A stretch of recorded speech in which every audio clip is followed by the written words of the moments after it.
Based on the 2013 video game, Tomb Raider was Hollywood's latest attempt at bringing Lara Croft to the big screen. Alicia Vikander plays the iconic character in a prequel story that has Croft travel to a Skull Island-like location in order to find out what happened to her father, who is presumed dead. Whenever anything is rebooted, it tends to divide fans quite a bit, as some embrace the new take on their favorite character and others reject it entirely. The recent game gave Lara Croft a new look, a bow and arrow instead of her usual 2 guns, as well as more of a backstory. Those hoping for a movie reboot to the Angelina Jolie starring Lara Croft Tomb Raider films, which were very much inspired by the older games, might have to wait a lot longer, as this new movie aims to tell a modern and somewhat more grounded story. Vikander's Lara Croft is no witty super spy or Indiana Jones type explorer. She's a normal person who just happens to be very smart when the plot demands it, who is capable of taking care of herself in a fight, and who is nearly ready to accept her father's exorbitant inheritance. The film goes to great lengths to prove to us that Lara Croft isn't just some rich girl superhero who raids tombs for fun.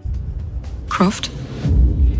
The opening 20 minutes see Croft living on a modest budget in London, working a job as a renegade cyclist and rejecting the wealth that's rightfully hers. It's all rather forced and unnecessary, but luckily the actual plot finally does kick in. There are a lot of good ideas in this movie and of course the game. The mythology behind the main tomb explored here is genuinely interesting, and it's fun to learn more about it as the film develops. Lara's relationship with her father, played by Dominic, is convincing and adds a welcome heart to an otherwise bland action movie. Plus, making the villain, an intimidating Walton Goggins, part of a bigger plot is a clever way to set up a potential sequel. Gamers should appreciate the puzzles that Lara Croft has to figure out and the traps she's faced with. Unfortunately, while it is satisfying to see Lara Croft find mysterious keys or avoid spiky stone logs Matrix style, as they all feel true to the games, along with the many falls, jumps and grunts you'd expect from that character.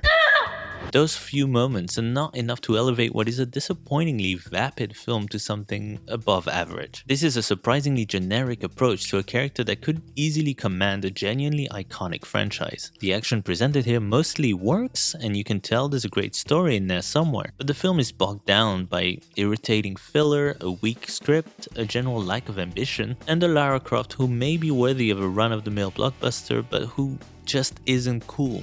Substance-wise, it's a touch above the rather one-dimensional 2001 film, but by rejecting what worked in that one, namely its campy fun quality, it denies itself a chance to be consistently entertaining and truly memorable. As it stands, this Tomb Raider isn't altogether bad, but it is vastly uneven and often quite dumb, which would be fine if it was more tongue-in-cheek, but alas, it isn't.